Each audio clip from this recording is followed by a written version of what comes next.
¿qué tal? ¿Cómo están? Buenas noches, bienvenidos. Esto es Decisión Libre 2023 y continuamos con las entrevistas a los candidatos a la presidencia de la República. Esta noche nos acompaña el doctor Rafael Espada. Él es candidato a la presidencia por el Partido Republicano. Buenas noches, doctor. Bienvenido a Decisión Libre.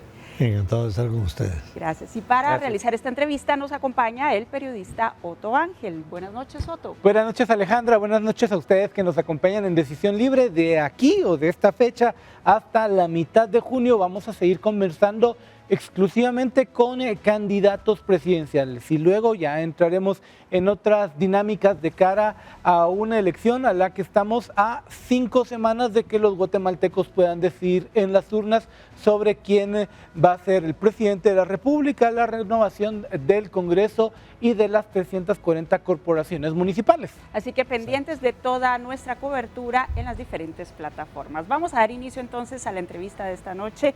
Doctor, usted fue vicepresidente de la República en el gobierno de Álvaro Colón.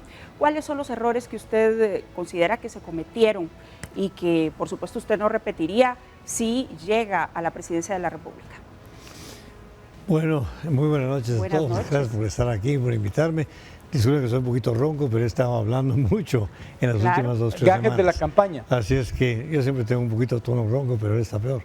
Pero les agradezco muchísimo. Hablar de errores creo que es difícil decirlo. Hubo desaciertos, claro, hubo desaciertos como en todo en la vida. Sin embargo, yo soy positivo, yo veo, bueno, aprendo uno de los errores o desaciertos, pero yo veía muy positivo. Nosotros hicimos un gobierno bastante positivo, bastante bueno, como en los resultados. Creo que hubo de falta de comunicación clara, principalmente cuando habían críticas, principalmente cuando había un impacto grande. Por ejemplo, el caso Rosenberg. Cuando fue el caso Rosenberg, otro estaba en el grupo que llegaba a la casa presidencial y vio la crisis, que hubo una crisis tremenda. Sin embargo, nuestro papel, mi papel en ese momento, era hablar poco y pensar mucho, porque no sabíamos lo que estaba pasando. ¿Cuál fue el momento más difícil en esa gestión? ¿Sería ese? Un desacierto que fue, que se lo dije al presidente, es que él trató de explicar y hablar a la prensa de algo que no sabíamos. Fue lo primero que le dije, no hablemos mucho porque no sabemos, no sabíamos qué había pasado. A nosotros, yo no sabía, si alguien más sabía. Visto a la distancia, había una historia que nunca se corroboró de que sí hubo un grupo de empresarios que llegó a pedirle a usted que desconociera al presidente Colón. Bueno, eso fue ya la etapa final, sí. No empresarios, políticos. Fue un grupo. 6, 7 políticos muy prominentes, incluso presidentes, 2 presidentes de la República estaban en el grupo. Llegaron a mi casa el segundo domingo después del incidente. Me dijeron que alistar el tacuche porque iba yo a tomar la presidencia. Ellos, me acuerdo muy bien que el general Otto Pérez públicamente solicitó que se fuera y que yo entrara. Sin embargo, mi respuesta en ese momento fue que no habían pruebas, yo no tenía ninguna prueba más que un disco que apareció en el funeral de Rosenberg, lo cual no era una prueba contundente. Pero todavía hay una nube sobre todo el tema del negocio que fue el que terminó en lo de Rodrigo Rosenberg por el manejo del banco en ese momento. ¿Ustedes lograron tener una explicación final? Para ordenar la cosa y no tardarnos mucho, y no nos lleva toda la noche, que es un caso interesantísimo. Y les digo porque lo viví. Y pues yo creo que hubo errores de comunicación. Y yo solo les decía, no comuniquemos nada si no sabemos nada. E incluso por eso fue que inmediatamente uno de mis consejos fue, llamemos a CICIG, que CICIG lo estudie y nosotros no entremos en ninguna investigación más que con los servicios de inteligencia ¿Cómo normales. Califica lo que hizo la CICIG en esos años y lo que pasó después con esa entidad? Bueno, yo creo que sí calmó mucho a la población, dieron una información, dieron una conjetura lógica y razonable, aunque yo no estoy claro que todo fue exactamente como lo decía, pero el propósito era encontrar la verdad y luego calmar a la población, porque había mucho desacierto, mucha inquietud que estaba pasando, que si había sido el presidente Colón, que si había sido la primera dama, la señora Torres, si había sido Gustavo Alejos y otras personas, pero en realidad nunca se concluyó nada. Les dije mejor que un cuerpo internacional imparcial lo analizara. Hicieron un análisis, se hicieron libros y toda es una historia que no está muy clara, pero se encontró una solución lógica en ese momento. Pero les decía que es aciertos y desaciertos de información y desinformación. Doctor. Yo, afortunadamente, tenía una información clarísima con los de la prensa y otro estuvo ahí varias veces. Yo me juntaba con ellos 2 o 3 veces por semana y trataba de decir todo.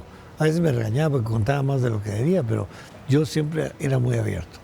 Doctor, a propósito del gobierno de Colom, hablando ya también de la propuesta de gobierno, cuando hablamos de ese periodo 2008-2012, cuando se habla de aciertos, la UNI, en particular Sandra Torres, trata de capitalizar los aciertos de esa administración, dígase en los programas sociales, como algo de ella, y cuando se habla de desaciertos, no tiene que ver con ellas. ¿Qué es lo que usted rescata de esa administración de 2008 ya en su programa de gobierno? El programa social vino de una idea que se hizo con un grupo de académicos. Eran 50 académicos que hicieron el libro verde.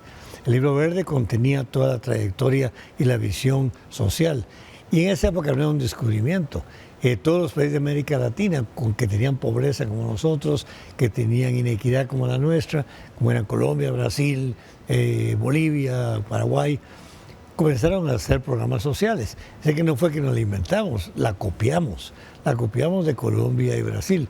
Y pero cuando dice la implementamos, la copiamos, ¿se refiere a ustedes como grupo gubernamental? El presidente Colom, mi persona y el grupo de académicos. ¿Y qué rol jugó Sandra Torres entonces? ¿No fue ella la creadora? Ella comenzó a figurar porque vio que era una buena... En esa época no sabía que quería ser presidente, pero me imagino que ya tenía la idea política y entonces tomó como comando de quererlo hacer. Y el presidente, pues siempre decía, le encargué a Sandra esto, le encargué a Sandra esto, otra cosa. ¿Cómo era su comunicación con ella en ese entonces? Pues mínima, es decir, yo la respetaba, como era esposa del presidente, claro, la respetaba, mínima comunicación, porque no era empleada mía, no era socia mía, no tenía nada que ver yo con SOSEP. ¿Pesó la figura de ella en lo que sucedió en esa administración gubernamental? Pues me imagino que sí, porque era quien dormía con el presidente. Entonces estaba muy en comunicación. Sí, claro que sí, tenía que ser. La esposa está muy cerca y ella participaba con él, pero ella no tenía ningún puesto, no firmó nada, no tuvo ningún cargo directo, ni asumió responsabilidad directa de las situaciones. Siempre el presidente la sacaba, pero me imagino que muchas eran ideas de ella. Y eso creo que lo que creó mucho conflicto. ¿Y no le frustra, no le molesta que a partir de esas decisiones la señora Torres hereda ese voto duro? No sé si es un mito, pero los números van diciendo que ella oscila entre casi 1.500.000 votos a raíz de las decisiones que se toman en la administración de Álvaro Colom y Rafael Espada, y que ahora no sé si usted los va a reclamar en esta campaña para que también hablemos de su proyecto de gobierno. No me podía meterme a reclamar nada. La gente sabe lo que hicimos, sabe que yo hice un magnífico trabajo en la vicepresidencia, no tuve ninguna tacha, ningún problema, salí totalmente limpio, no tengo ninguna acusación. La mayoría de ministros se vieron con problemas con Transurbano, incluso hubo detenciones judiciales de las cuales yo no tuve nada que ver porque siempre fui muy claro. Con el presidente fue muy claro, si algo no me gustaba se lo decía, a ustedes de repente se los decía. Yo tenía conferencias con ustedes y me decían, mire, el presidente no cree en eso, bueno, lo respeto, pero no lo comparto. Siempre decía esa expresión, respeto lo que él dice, pero no lo comparto, y se lo decía a él. Así que mi relación con Sandra Torres fue mínima, yo la respetaba porque era la esposa del presidente, no trabajaba conmigo, no dependía de mí. Ella hacía lo que el presidente la dejaba hacer. No estaba de acuerdo en todo, pero era decisión presidencial, era el presidente lo quería hacer, era el estilo de él. Doctor, ¿qué propone ahora usted de diferente después de la experiencia como vicepresidente de la República? ¿Qué propone de diferente buscando ahora la presidencia? Bueno, yo creo que el presidente debe ser una persona muy activa, primero muy madura, muy observadora, muy preparada y rodearse de gente muy preparada. Yo siempre he dicho, a mí me gusta siempre rodearme de personas mejores que yo, más inteligentes que yo y que sepan las áreas más que yo, porque yo aprendo de todo el mundo, no pretendo ser un genio y saber todo. La sabiduría de la persona dirigente es escuchar a todos, trabajar con todos y luego ya usar el poder de ser presidente. ¿Usted va a continuar también con programas sociales? Definitivamente sí. ¿Y de qué manera? Además están puestos ya en los programas de gobierno. La transferencia condicionada, que era lo que se llamaba, hay una transferencia social que se va a mantener. Era 300 quetzales, ahora van a ser más porque la vida necesita más, necesitamos una base más grande. ¿Qué cambios específicos propone alrededor de ellos? Vamos a subir de 300 que era antes a por lo menos 600, 700 quetzales. Luego seguimos con los comedores sociales, que eran los comedores solidarios, esos van a seguir y hay que duplicarlos porque sí creo que responde mucho a la clase trabajadora y a la persona que está en la calle trabajando y comiendo una comida de 3 tiempos de parte del gobierno. Es una ayuda tremenda para las áreas marginales o áreas pobres del país. La comida escolar, el programa escolar de comidas, en lugar de ser una comida, van a ser 3 comidas para que el niño coma 3 veces al día en el colegio y en la escuela, y siempre está asociado al consejo familiar. Los padres tienen que vigilar, ser responsables y ver y supervisar que la escuela está haciendo las cosas correctas. Pero eso está ya en el programa, no es nada nuevo, solo hay que aumentar el número y aumentar la cantidad. Vamos a hacer el programa de los de la tercera edad que están abandonados. Yo sí creo que a la tercera edad, a la persona que ya no tiene retiro, ya no tiene trabajo, sí hay que ayudarlo. Serían unos 1,000 quetzales al mes aproximadamente. Tenemos que ver presupuestos, pero definitivamente la tercera edad tiene que tener un subsidio. Y luego los discapacitados, un diputado dijo que era una carga, que es un error tremendo. Los discapacitados tienen el derecho de vivir bien y de una forma digna. Tenemos que protegerlos socialmente. Es decir, que los programas están ahí, solo hay que mejorarlos, ver que sean efectivos y que sean transparentes, porque hay muchos negocios bajo de agua en esos programas. Entonces hay que ver que estén transparentes, que estén totalmente abiertos. ¿Y estos negocios bajo de agua vienen desde el gobierno de la UNE, en el que usted fue vicepresidente? Yo creo que siempre han estado. Pero, ¿y qué pasó que en ese momento no se trabajó para quitar esa corrupción? Pues se trabajó, incluso yo estuve directamente trabajando en mucho de la transparencia. Yo eso sí lo instalé, yo personalmente, el programa de transparencia. Lo trajimos, el Partido Patriota dijeron que ellos lo habían comenzado. Es mentira, no la comenzaron ellos, la comenzamos nosotros. Evidentemente lo trabajaron bastante mal ellos. Incluso te recuerdas que hicimos una pared de transparencia en el parque, que todos firmaban. El pueblo de Guatemala fue a firmar. ¿Pero qué tipo de corrupción cree que se mantiene actualmente en los programas sociales? Bueno, yo creo que hay clientelismo, hay desviación de fondos, hay comisiones en los productos que se compran o se obtienen. Es decir, me imagino, como yo les digo, y eso hay que vigilarlo bien, pero eso es todo el gobierno. Desafortunadamente, actualmente hay una corrupción enorme, entonces desde la cabeza hasta la cola. ¿Y qué haría usted para cambiarlo? Perdón, un sector de los que usted tiene mucha relación es el de la salud y en particular la medicina.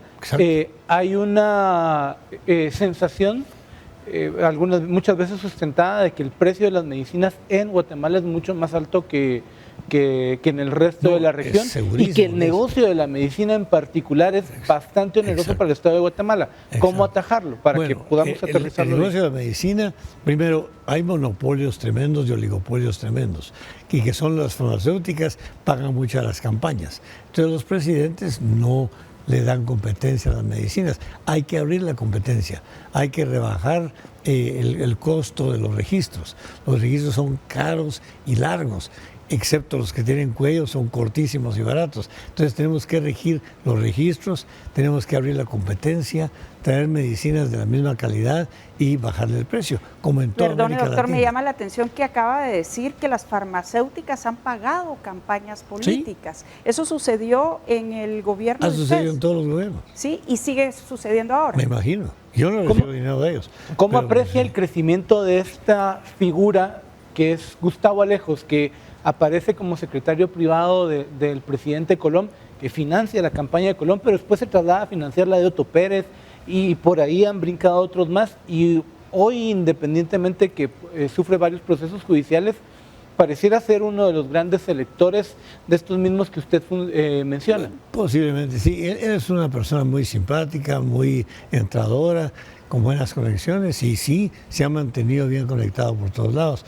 Pero pregúntenle a él, pero yo sí he notado que él sí tiene muchas conexiones con todos los gobiernos, pero eso es su habilidad de poder trabajar con las figuras de alto nivel. Ahora, ya que usted ha visto eso y que lo menciona, doctor, ¿cómo cambiaría eso de llegar a la presidencia de la República? Porque eso es parte del sistema, con el ejemplo. ¿no? Pero yo no ¿cómo? voy a tener Más allá del ejemplo. Yo no voy a comprometerme con ninguna farmacéutica, no voy a recibir dádivas de ninguna farmacéutica, voy a trabajar y vamos a quitar los registros innecesarios. Si viene de Estados Unidos, de Inglaterra, de Alemania, donde hay registros mejores que los nuestros, pues eso no hay necesidad de sacar un registro aquí. Y luego vamos a traer otras compañías que tengan la misma calidad y que hagan competencia con las farmacéuticas, que tengan diferentes proveedores. Doctor, ¿usted me puede citar algún caso, de medicina que en el mercado guatemalteco, de las medicinas con las que usted trabaja, tiene un precio y en Estados Unidos tiene otro para que podamos dimensionar? Todas. ¿Y cuánto es en porcentaje y cuánto le bajaría? De cada uno, pero te pongo un porcentaje de la aspirina. La aspirina en Guatemala es carísima, en Estados Unidos es más barata.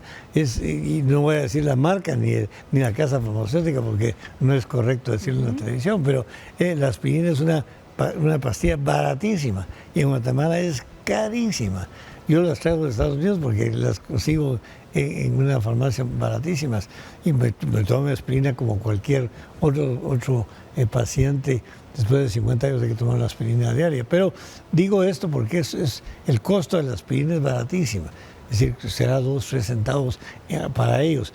Que la vendan a 5 o 10, aquí cuesta carísimo la aspirina. Más cara que en El Salvador, más cara que en México. Pero siendo realistas, yéndonos a las acciones, a los hechos, cuando usted llegue a la presidencia de la República, de llegar, o sea, ¿qué es lo que haría y en qué plazo los guatemaltecos percibirían un cambio alrededor de ese tema? Bueno, acuérdense que esto no es inmediato. Depende de lo que uno va a hacer. Digamos, lo de las medicinas va a ser inmediato. La canasta básica va a ser inmediata. Los 19 productos de la canasta básica, que son los que la gente está sufriendo, eso sí se puede quitar el IVA y hacer competencia, abrir el mercado para que haya más producción y que compitan más, que las cosas básicas de los productos bajen de precio abriendo el mercado. Hay que abrir el mercado y quitarles el IVA. Eso temporalmente nos lo alivia hasta que el mercado esté ya lleno de oferta, entonces ya la oferta misma baja el precio. Bien, tenemos que hacer la primera pausa, sí, doctor. Sí. Esto es Decisión Libre 2023. Hoy estamos hablando con el doctor Rafael Espada. Él es candidato a la presidencia de la República por el Partido Republicano. Ya volvemos. Gracias por continuar con nosotros. Esto es Decisión Libre 2023. Hoy estamos conversando con el doctor Rafael Espada. Él es candidato a la presidencia de la República por el Partido Republicano. Y para realizar esta entrevista me acompaña el periodista Otto Ángel. Otto, en este momento pasamos entonces al segmento de las palabras clave. Sí, lo que vamos a hacer es tratar de, a la luz de distintos conceptos que el doctor Espada nos va a ir describiendo, tratar de entender cuál es la propuesta de gobierno o su ideario político respecto a varios de estas ideas de las que estamos hablando. Su línea de pensamiento. Así es, comenzamos ahora con la primera palabra. Hablemos de migración. Doctor. Una corporación totalmente maltratada y mal interpretada en Guatemala. Es un grupo de ciudadanos que la mayoría hoy en día salieron por las pocas oportunidades que hay en el país. No hay trabajo, hay pobreza, el individuo sale del país desesperadamente. Antes era por razones políticas y otras cosas, ahora es por pobreza y falta de trabajo. Pero es un cuerpo de trabajadores que mandan muchísimo dinero a Guatemala. Están mandando cerca de 20,000 millones de dólares al año. ¿Algún plan específico con migración? Claro.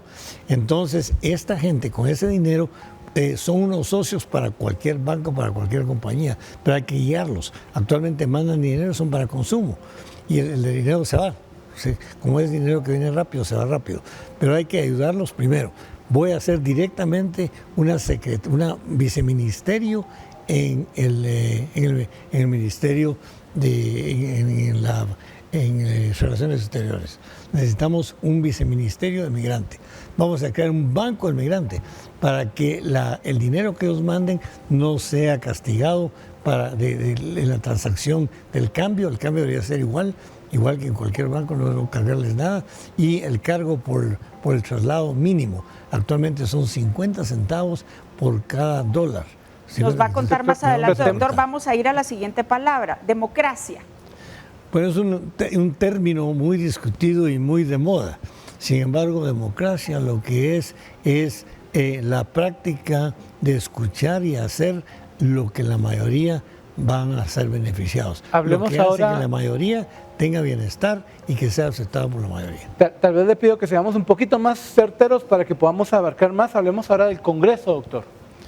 Es un cuerpo importantísimo del país, es un segmento del Estado que es importante. Los tres poderes del Estado, que son el Congreso, el Poder Judicial y el Gobierno, juntos deben de trabajar. Hay que respetarlo, pero debemos de supervisarlos y dar mejor funcionamiento del trabajo a la población. Actualmente no sabemos quiénes son, no sabemos qué hacen, hay poca información y poco entendimiento de la población de qué es lo que hace el Congreso. Vamos ahora con seguridad, doctor. Es importantísimo para mantener el bienestar de la sociedad. Y actualmente nuestra carencia tremenda de seguridad, la gente lo sabe, con extorsiones, con una serie de procesos irregulares, toda esa contaminación que tenemos, la corrupción nos está deshaciendo, y es claramente por eso, por la inseguridad que tiene el país. Hablemos de ideología de género. Bueno, es un asunto de discusión que está muy de moda, pero creo que lo hemos exagerado. La homosexualidad ha existido toda la vida y es una parte del secreto de un individuo. Su salud y su sexualidad es totalmente un secreto. En lo que no me gusta es la propaganda de tratar de convencer a personas al género que estamos hablando, pero se respeta como se hace cualquier proceso en la salud y actitud del individuo. Hablemos ahora de pena de muerte, doctor. Está en la ley de Guatemala, hay una discusión sobre la presencia del presidente que puede dar el indulto o no, pero está en nuestra Constitución. Personalmente yo soy médico, yo protejo la vida, yo voy a luchar por la vida. Sin embargo, está en nuestra Constitución y como presidente, si un juez, después de un estudio, alguien determina que la muerte está indicada, pues tendrá que cumplirse lo que la ley quiera, porque no es la ley del presidente, es la ley del país. Narcotráfico. Es una parte del crimen organizado que está destruyendo el planeta, no solo Guatemala, pero Guatemala siendo un país pequeño, parte del narcotráfico, pero es un programa, es parte de una corporación muy grande, que es el crimen organizado, armas, trata de personas, lavado de dinero, todo eso conjunto nos tiene al mundo entero en crisis. Guatemala, siendo un país de paso de esa corrupción, sí está en alto potencial de tenerlo. Populismo. Es una técnica que usan muchos para hacerse propaganda, que es contar lo que la gente quiere escuchar, aunque no sea verdad. Creo que es un error en el sistema de construcción de un país. Corrupción. Es un virus tremendo, peor que el COVID. Está en todo el país, está en todos los lugares. Nosotros estábamos muy preocupados. Yo trabajé muchísimo y tú viste que yo tenía una batalla total contra la corrupción. Hice programas de transparencia, trabajé con Global Financial Integrity, luché mucho contra el lavado de dinero, contra los contratos, que es donde se comienzan a hacer los trucos de robo y destrucción del gobierno. Pero corrupción es un virus tremendo que tenemos que eliminar del país con el ejemplo. Del presidente hasta abajo debemos de ser totalmente limpios y transparentes. ¿En qué entidad, ya dejando de un lado las palabras, doctor, en qué entidad del gobierno cree usted que se registra más corrupción? Usted que conoce los ministerios. En todos. No podría decir uno más, otro menos. ¿Qué piensa, por ejemplo, del Ministerio de Salud Pública, siendo usted médico, y qué cambios haría? Tremendo. Primero que hay que reorganizarlo, disminuir la cantidad de primero plazas fantasmas, una serie de irregularidades, tenemos que trabajar mucho. Y luego entender lo que es salud. El Ministerio de Salud es el rector de la salud, pero hay que entender qué es salud. Salud no es la ausencia de enfermedad, es el bienestar del individuo. Tenemos que guiar desde el alcalde que tiene que poner agua, drenajes y basura, hasta el ministro de Salud que tiene que ver. Los hospitales es el fracaso del proceso de prevención. Los hospitales es la culpa de no haber prevenido. Tenemos que hacer un programa de preparación de familias, toda la base primaria de prevención que luego conlleva un bienestar general.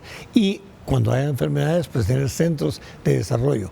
Guatemala necesita mejorar sus hospitales, crear más hospitales y principalmente ser un hospital de niños. Es el único país de América que no tiene un hospital infantil. ¿Cómo ve usted, por ejemplo, el contrato que se realizó con las vacunas de COVID-19 y qué seguimiento le daría de llegar a la presidencia de la República? La compra de vacunas. El gobierno ruso. Primero compraban la vacuna equivocada. Compraban una vacuna que no estaba autorizada por la OPS. La vacuna rusa no estaba aprobada. No sé por qué se decidió al final comprar esa, por conveniencia, nunca se explicó bien. Y luego que no dieron toda la cantidad. Siempre eso es un proceso que yo no lo tengo muy claro, no se ha aclarado mucho, pero yo hubiera esperado otras vacunas y tratar de pelear. Decían que todos lo querían, que hubo un problema, pero Guatemala hubiera podido conseguir vacunas y no necesariamente la rusa. Doctor, me gustaría que habláramos de prioridades, de acciones. El 14 de enero a las 14 horas o después de los actos de investidura, ¿qué acciones se comienzan a tomar para encaminar hacia donde usted quiere llevar el país? Pero el ordenamiento de todos los ministros y el personal que está trabajando y concentrarse en el problema básico del funcionamiento de los ministerios. Primero, salud, educación, seguridad, que son todos importantes, pero para mí el más importante es salud y educación.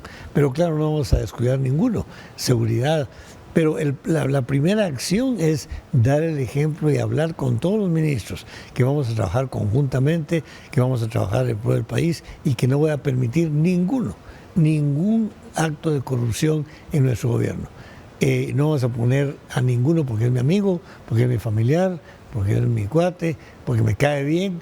Vamos a tener a la gente, primero voy a designar a la gente más idónea para ese grupo. Afortunadamente, si ganamos en agosto, vamos a tener de agosto a enero. Entonces hay mucho tiempo para organizar muy bien un gobierno. ¿Qué va a pasar con informar, contar, decir lo que está pasando? ¿Qué va a pasar con la fiscal general, con la doctora María Consuelo Porras? Pues tiene que cumplir su tiempo, no vamos a hacer nada, porque legalmente no se puede remover, legalmente no, a menos que hubiera una causa gigante. Sin embargo, por ley, ella tiene que finalizar su periodo y tiene que cumplir con su función. ¿Y qué valoración hace de ella? Voy a trabajar con ella muy de cerca, porque la Fiscalía y el presidente deben trabajar mano a mano todos los días, porque es parte del apoyo de la inteligencia y de la seguridad nacional. Junto con el ejército y la inteligencia. Pero la Fiscalía es una de las secciones más importantes que el presidente tiene que tener muy de cerca. ¿Pero usted está de acuerdo con la gestión? ¿Ha observado la gestión de ella? ¿Cómo la valora? Yo la valoro muy bien. Yo creo que ella ha tenido incidentes que se han interpretado por otras personas. Tendría que analizar caso por caso para yo poderla criticar. Yo no la puedo criticar porque no estoy ahí ni soy abogado, pero he sabido que han habido diferencias con opiniones de las acciones de ella. Sin embargo, tendría que estudiarlo bien. Me parece que ha hecho un trabajo bastante organizado, decisivo. A veces hay críticas en la prensa o críticas por fuera, pero no tengo detalles del caso para poder yo tener la calidad de criticarla. Pasemos ahora al tema de desnutrición. Este es uno de los grandes problemas del país. ¿Cómo se puede corregir? ¿Qué es lo que usted propone que no se ha hecho antes para que realmente se encuentre una solución? Bueno, es un problema que no es de salud, es un problema político, social y económico. Tenemos que levantar la economía del país, darle trabajo al padre, a la madre, darles trabajo a todos para que la familia mejore. ¿Qué padre no le va a dar de comer a sus hijos? Tenemos que mejorar salarios, mejorar situaciones, mejorar toda la infraestructura del país tiene que mejorar para que el padre pueda trabajar y tener un salario decente y pueda alimentar a sus hijos. Comida en Guatemala hay, pero la organización laboral, la organización social, no ha permitido que esos niños puedan vivir una vida digna. ¿Y qué plan específico tiene usted para articular esos elementos que está describiendo? Bueno, vamos a tener un trabajo muy intenso con todos los ministerios, Agricultura, Salud, la Secretaría de la Nutrición, bien dirigida como la teníamos nosotros con el doctor Aguilar, estaba bien dirigida, pero es muy pequeña, muy parcializada, muy dirigida a programas muy pequeños. Es un programa nacional en la que vamos a mejorar salarios, trabajo, compensaciones y abaratar la comida. La canasta básica tiene que bajar de precio. ¿Y eso cuánto cuesta en acciones del presupuesto? ¿Lo han estimado? Tenemos que trabajar en el presupuesto porque depende de lo que nos dejen. El presupuesto no lo voy a hacer yo voy a recibir el presupuesto de este gobierno. Pero en su plan de gobierno, en su diario, tiene ya una idea más o menos de cuánto. Tenemos que darle a salud, educación y alimentación un gran porcentaje del Producto Interno Bruto. En salud y educación tiene que subir por lo menos a 4 o 6%. Actualmente no llega ni al 2%. Tenemos que darle. Y a agricultura para que mejore todo el proceso alimenticio. Y luego vamos a los programas sociales. Van a levantar mucho también la nutrición del individuo. La comida escolar tiene que ser intensa de 3 comidas diarias. Con eso que usted dice, ¿en qué porcentaje cree usted que se puede reducir la desnutrición en el país y en cuánto tiempo? Para ser muy ambiciosos, bajar 5% en 3 años. Siendo muy ambiciosos. 5% en 3 años. Pero lo ideal, todos dicen 10% por año, es imposible. A como está la situación serían 5% en 3 años, que serían los años en la que el presupuesto del gobierno y así comenzar a progresar más y más hasta llegar en un periodo de 10 años a bajarlo a un 4 o 5%. Bien, doctor, tenemos que hacer una nueva pausa. Esto es Decisión Libre 2023. Hoy estamos hablando con el doctor Rafael Espada. Él es candidato a la presidencia de la República por el Partido Republicano. Ya volvemos. Ya estamos de regreso, esto es Decisión Libre 2023. Hoy nos acompaña en el estudio el doctor Rafael Espada. Él es candidato a la presidencia de la República por el Partido Republicano. El periodista Otto Ángel nos acompaña también para realizar esta entrevista. En este momento vamos con las preguntas rápidas, Otto. Vamos a presentarle preguntas con opción cerrada, respuesta de opción cerrada, para que podamos conocer también su posicionamiento ideológico y político en distintos aspectos, doctor. Así que, bueno. Comenzamos ahora, Otto. Doctor, ¿China o Taiwán? Las dos. ¿Menos o más impuestos? No impuestos. ¿Más o menos presupuesto para el ejército? Probablemente más porque hay necesidad de equipamiento. Depende de las necesidades del país, pero sí hay que mejorar el equipamiento. ¿Nayib Bukele o Daniel Ortega? Nayib Bukele. ¿Cárceles públicas o privadas? Probablemente privadas porque son los que tienen mejor expertise actualmente sobre cárceles. Las cárceles, ahorita el ministerio no puede mantenerlas ni sostenerlas. Necesitamos expertos en traer cárceles de alta seguridad para 4,000 personas. Yo pienso 2 cárceles para aislar a todos estos mareros que nos están haciendo la vida de cuadritos. ¿Iván Velázquez o Consuelo Porras? Pues depende para qué. Es decir, quién me cae bien, quién me cae mal. Yo creo que a los dos los respeto. Cada quien tiene su función, son funciones diferentes. Consuelo Porras es una buena fiscal. Iván Velázquez fue muy controversial y creo que creó un conflicto político de una institución que era muy buena. ¿Izquierda, derecha o centro? Centro inteligente con responsabilidad social. ¿Jimmy Morales o Alejandro Yamatei? Pues ninguno de los dos fueron presidentes de Guatemala. No me gustaría criticarlos entre uno y otro porque yo no tengo opción. No van a ser presidentes, así es que no tengo opción de ninguno de los dos. ¿Trump o Biden? ¿Cuál? ¿Trump o Biden? Biden, definitivamente. ¿Putin o Zelensky? También depende, pero yo Zelensky lo veo que está peleando por la institucionalidad y la libertad de su país y la integridad de las vidas de sus personas que están siendo atacadas injustamente. ¿Legalizar drogas o aumentar penas? Aumentar penas porque el país no está preparado para legalizar drogas. No tenemos la educación y la preparación para sostener un programa de drogas autorizadas y depende de qué droga. Estamos hablando de marihuana, es benigno, pero estamos hablando de cocaína o fentanilo, definitivamente no. ¿Pro vida o pro aborto? Pro vida, definitivamente. Bien, y con eso terminamos, doctor, esta serie de preguntas. Detengámonos en el tema de seguridad y las cárceles. Usted se inclina por las cárceles privadas. ¿Estas 2 cárceles que dice que usted construiría durante su gobierno serían privadas entonces o cómo funcionarían? Privadas, yo creo que hay instituciones, incluso en México y en Estados Unidos, que son profesionales en eso. Primero, saben cómo construirlas, saben cómo vigilarlas. Hay que hacer ciertos cambios legales en el país, porque actualmente el juez es el que decide a dónde va el preso. ¿Y cuánto y eso tiempo va a haber que trabajar con el sistema jurídico para que no sea el juez el que decida, sino que sea el sistema penitenciario el que decida a dónde va cada preso. Porque no va a meter preso a alguien, a una cárcel de seguridad, a alguien que accidentalmente tuvo un accidente de carro en la calle. Pero sí un marero, un asesino serial, un extorsionista, definitivamente se van a las cárceles de alta seguridad con aislamiento total.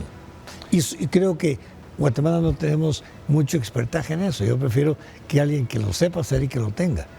Incluso platicaría con Bukele para que nos cuente cómo le está yendo a él.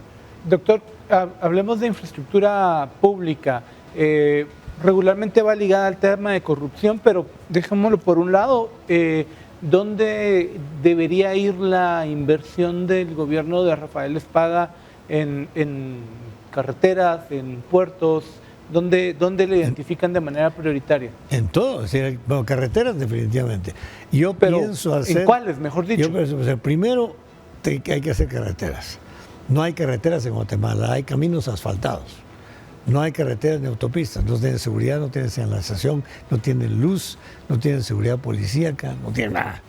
Entonces tenemos que crear sistema de carreteras bien estructurado. Yo pienso construir entre 1.000 a 1.200 kilómetros de nuevas carreteras al año y componer las que ya tenemos, ponerlas como una autopista. Luego crear autopistas, necesitamos crear autopistas serias. La de frontera a frontera hay que hacerla, hay que hacer la transoceánica, probablemente con trenes y no con carretera. ¿Y qué piensa de los peajes?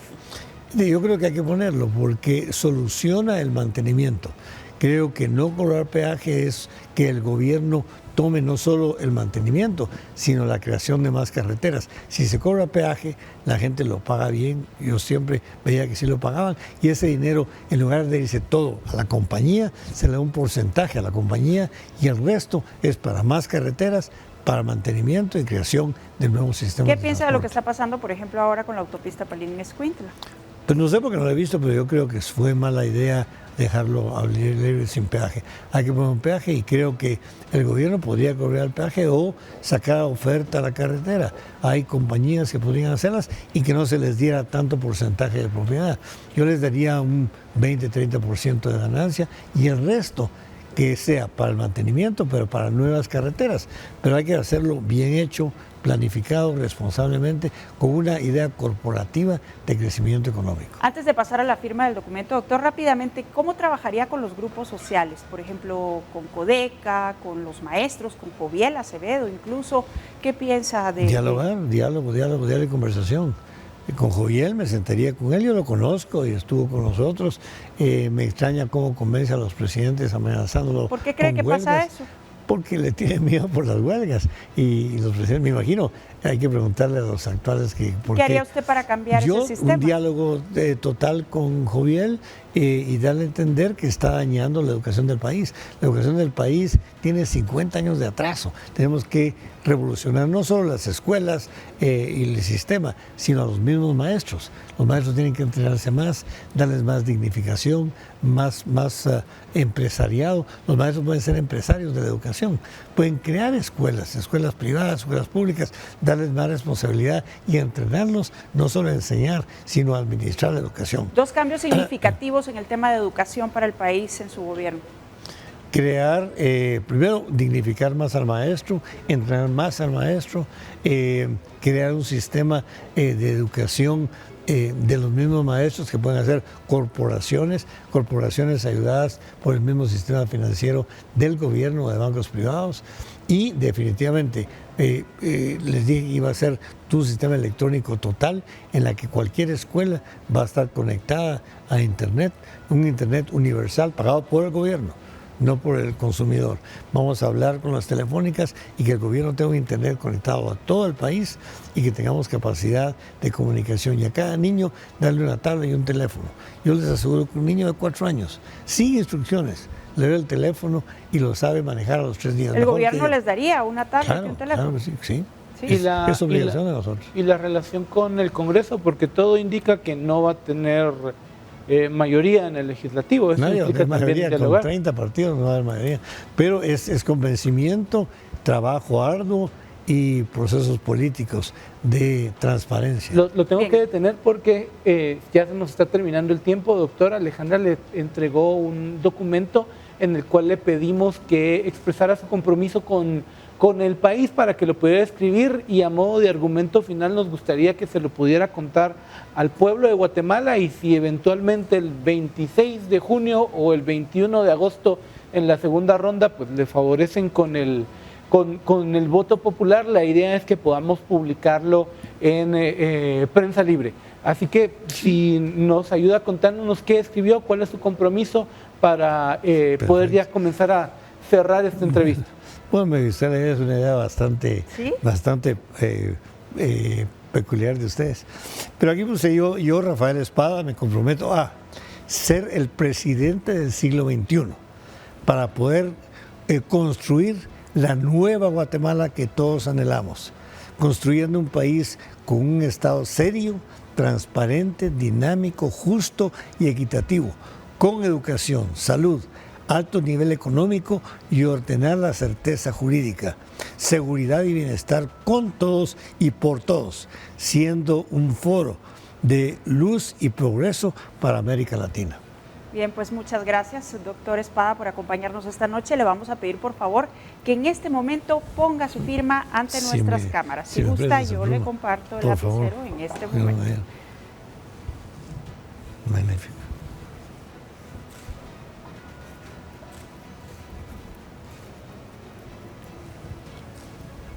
Bien, y le voy a pedir su firma donde dice su nombre abajo, al final.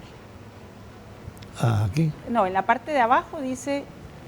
El otro, sí. Ajá. 2 firmas. Sí. Como cheque. Ajá. Muchas gracias, doctor, por habernos Perfecto. acompañado esta noche en Decisión Muchas Libre gracias, 2023. muy amable. Muchas gracias y un gusto estar con ustedes. Un gusto ver a Otto. Aquí Estamos a la orden. buenos tiempos en la vicepresidencia. Hace ratos. Exacto. Gracias. Gracias, doctor. Bien, pues esta noche nos acompañó el doctor Rafael Espada. Él es candidato a la presidencia de la República por el Partido Republicano. Otto Ángel. Y a lo largo de esta semana, y como le decía, hasta la mitad de junio vamos a seguir hablando con candidatos presidenciales. De ahí se viene un debate en el que también vamos a tener participación.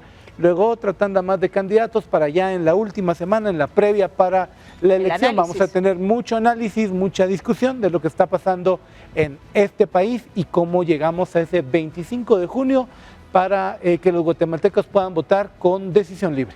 Así es. Muchas gracias por su sintonía. Buenas noches. Que descansen.